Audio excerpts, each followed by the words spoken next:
Presiden ke-7 Republik Indonesia Joko Widodo sudah memberikan lampu hijau jika Roy Suryo CS dipenjara.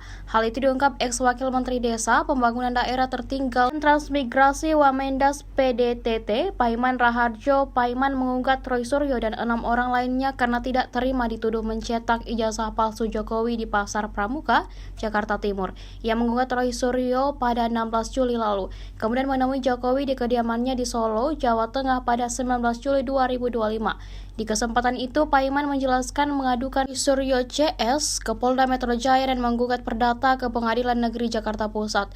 Menurut Paiman, Jokowi mendengarkan secara langsung penjelasan yang disampaikan. Pertemuan mereka dilakukan di meja ruang Jokowi yang dihadiri Farhad Abbas. Respon Jokowi mempersilahkan Roy CS diproses secara hukum demi pemulihan nama baik. Ia pun berharap Roy Suryo dan kawan-kawan tidak lagi sembarangan menghina dan menuduh orang lain.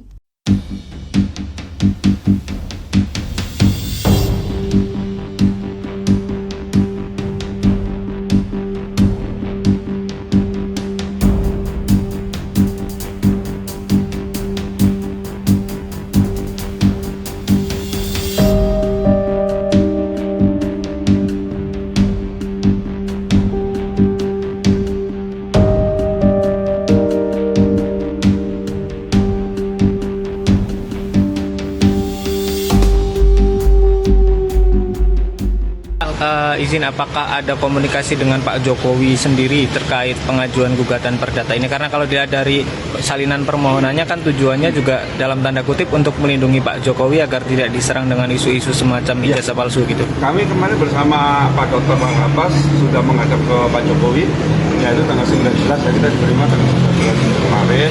Kita ngobrol cukup lama, hampir 1 jam. Pak Jokowi juga sudah menerima surat panggilannya dan beliau juga rencananya mau mengutus pengacaranya ya, tapi mungkin karena kemarin ada banyak pemeriksaan dari Polda hadir ke sana, mungkin berhalangan dan mudah-mudahan sidang kedua nanti Pak Jokowi yang turut tergugat hadir, UGM tadi hadir, kemudian juga Polri juga hadir, biar segera diputuskan oleh Pengadilan Negeri Jakarta Pusat bahwa mereka-mereka itu salah, bahwa mereka-mereka itu melawan hukum, sehingga tidak lagi nanti sembarangan mereka menghina orang, menuduh orang, memfitnah orang, karena negara kita ini negara hukum. Nggak boleh kita semena-mena menghakimi orang bersalah, orang mencetak ijazah palsu. Nah ini semua nanti orang boleh dong caranya seperti ini. Oleh karena itu penegakan hukum harus tegas dan mereka harus segera dihukum. Pak, penegasan Pak terkait permohonan gugatannya apa sih Pak? Ya, untuk di Pengadilan Negeri Jakarta Pusat adalah gugatan perdata. Yang pertama adalah untuk menetapkan mereka bersalah. Yang kedua, untuk pemulihan nama baik Pak Jokowi dan saya. Dan yang ketiga adalah ganti rugi. Itu gugatan kita 3 itu untuk perdata di Jakarta Pusat. Download Tribun X sekarang. Menghadirkan lokal menjadi Indonesia.